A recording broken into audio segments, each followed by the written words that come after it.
Hi there Year 8 and welcome to our new topic, waves. We have set this up in a slightly different way in that you will be offered 2 science lessons. Okay, so you've seen 2 science lessons today and you might be getting a bit, oh no, that's double the work. It's not. You get to pick which lesson you want to do and send it in. So if you're one of my students and you want to do the other lesson, you can do. If you just fancy doing one of my lessons, you can do. Generally speaking, the other lesson is going to be watch the video, answer some questions, and my videos are going to be watch the video and then do a practical or do something a bit more creative. So you get a choice in that respect. All the instructions for mine are on the video as well. So if you're struggling to access all the various different systems that we've got, you can just come onto YouTube, watch my video and email the work to your normal teacher.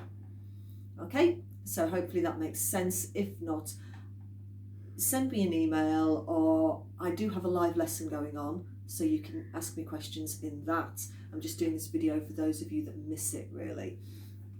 Okay, so waves.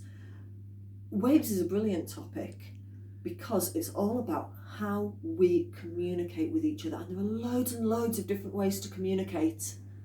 We're communicating right now over the internet, and that's brilliant. You're hearing me, that's a form of communication. You're seeing me, that's communication. It's awesome. And it's all done by waves, and I love that. Okay, so we're actually going to take a look at what waves look like, and we're going to use my amazing giant slinky to model it. Okay, so let's take a look. So we now have the giant slinky and it's spaced out over the floor.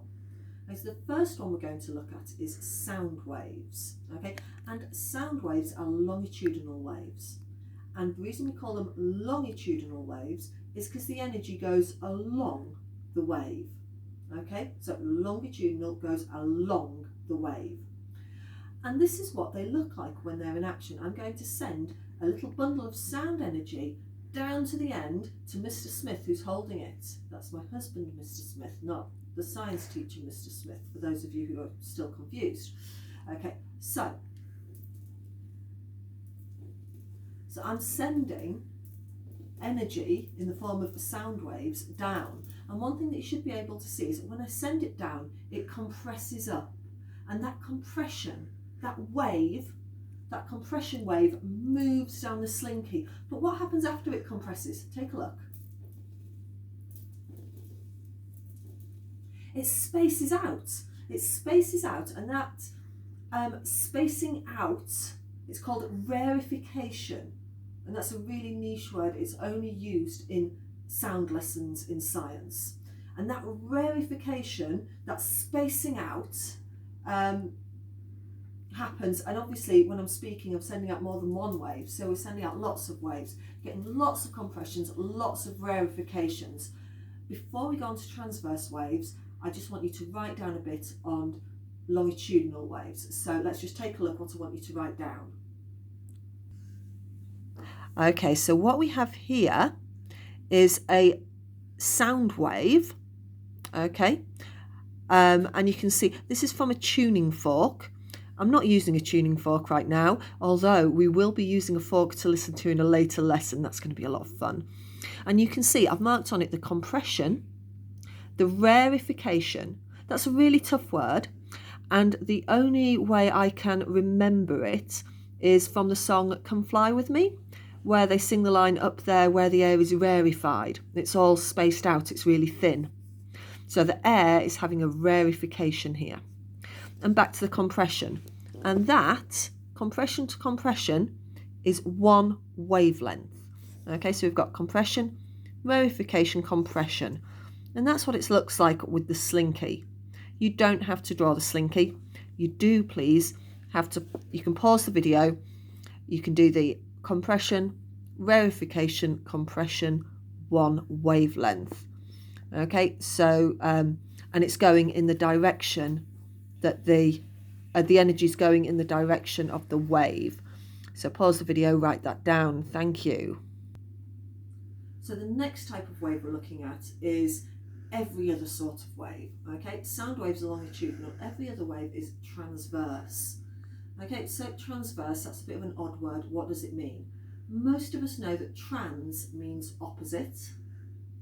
Okay, and it's because the wave goes the opposite way you'd expect it to. So when we looked at the longitudinal wave, the wave travelled, the energy travelled the same direction as the wave. Longitudinal waves, the waves go up and down. I'm doing them side to side here because that's how we're going to look at it. So they go up and down, but the energy travels along them that way. So the energy goes this way, but the wave's actually going up and down.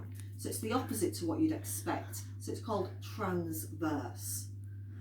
Okay, so we're going to start a transverse wave. Okay, so as you can see, we've now got a transverse wave which is wobbling up and down. Okay, and the energy is going straight ahead, but our wave is wobbling up and down. And there are some key words. You will notice that there's no compression and rarefication here, but there are waves like you'd see on the ocean. And we've got some wave-related words and the diagram that I need you to write down. So let's take a look at what I want you to write.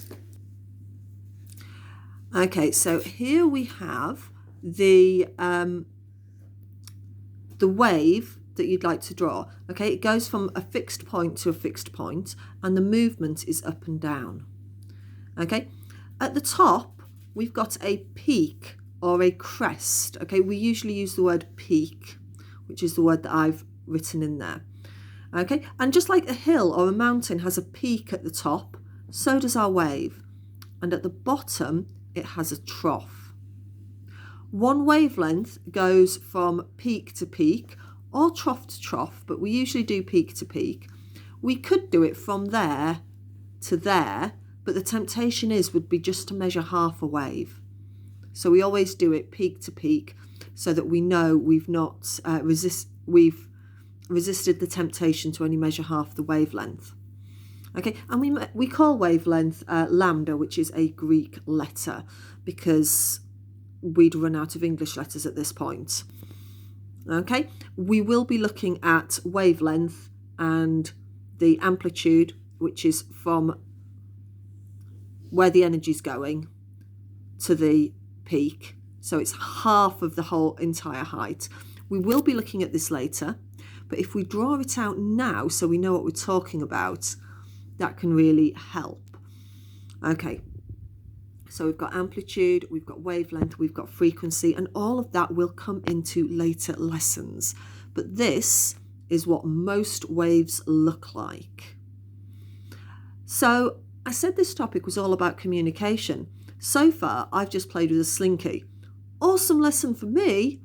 Not sure if it's been quite so fun for you. So I'm going to tell you a little bit about waves for communication. Now, when I was younger, back in the days when there was snow, we'd have to walk a mile uphill to school and the snow would fall down our wellies and get our feet cold. Actually, that bit's not an exaggeration. I did used to get snow down my wellies going to school, and we'd have to put them on all the hot pipes to dry in the cloakroom. But back when I was a girl, we didn't have the internet. The internet was around, it had been invented, I'm not that ancient, but it was used mostly by researchers. I am older than Google. I am older than Amazon. I am older than all social media. So how did I communicate when I was younger? What did I do? Did I send texts? No. Mobile phones back then, you laugh when you see like films from the 1980s or something, and their mobile phones are like, yeah, and they're holding them out here or they're carrying around a briefcase which is a battery pack for it. You laugh, that was real. So we didn't have mobile phones. The mobile phones that existed were not only expensive and stupid, but they didn't do texts either. And we didn't really have internet and stuff. So what did we do? How did people communicate? Well, we used telephones to make phone calls and actually spoke to people. Now that's a scary thought. And the other thing is we wrote letters. But what would you do if you were in the middle of nowhere and there weren't any phones around and there weren't any phone boxes and you couldn't write a letter? Maybe you needed to be rescued and you couldn't write a letter because then it would be too late. So what would you do? Now, one thing that everyone was supposed to know at this point, ask your parents if they know this. This would be fun to find out. Everyone was supposed to know this little code, and I'm going to play it on the piano.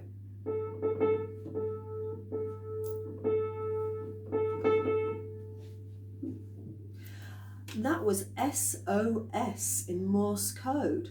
And when that starts to be broadcast, you know there's a problem. As I say, everyone was supposed to know it. Whether they do or not, I don't know. But it was mainly used in things like ships and aeroplanes. They had a radio signal and they could broadcast their SOS, which is Save Our Souls. They could broadcast that, and anyone who was nearby who picked up the radio signal could hear it. That's fantastic. Now, Morse code wasn't just 2 letters. It had the whole alphabet, it had numbers, it was a whole way of communicating. Because if you were at sea on a ship, you couldn't email someone, you couldn't call them because there were no phones.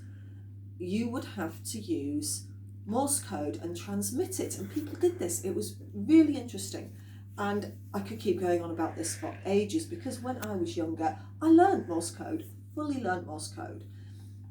And so what you need to do is every time you do a letter, before the next letter there's a short pause, and between the next and between words there's a slightly longer pause. So for example, I'm going to do Mrs. S. I'm not going to do the whole Mrs. Smith at the moment. And it would sound, you do have a Morse code guide on the lesson that I've sent you. If I didn't send you the lesson and you're just watching this video because you like my lessons, fantastic. Do look up on the internet, because we can these days, a Morse code and get the letters. So Mrs. Smith would be M R S. Pause. S. Okay, so that's Mrs. S. And if you're writing it down, I'm just going to grab a pen and show you. So if I'm writing it down, I would write it down like this. I would hear, right, this is going to be fun. I'm going to write it down and hold it up. So I'd hear,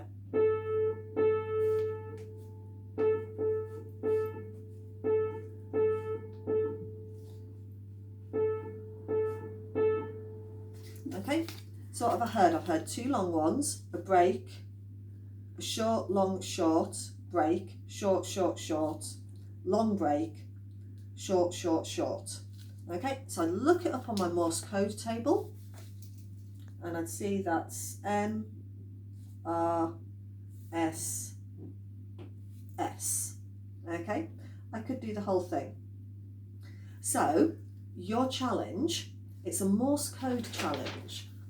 So for me to be able to give you a mark to say you've done my lesson, I'm going to give you a Morse code message. You can rewind it, you can listen to it as many times as you like. I'm going to give you a Morse code message. It is 3 words long. I want you to decode it and tell me the answer. If at this point you've decided you want to go do the other lesson, which is straightforward question and answers, go do it, that's fine.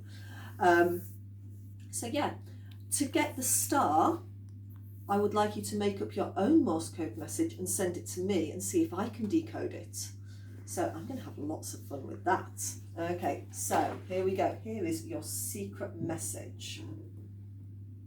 And just to remind you, is a short note and is a long one. So hopefully that's different enough. Let's go with the message.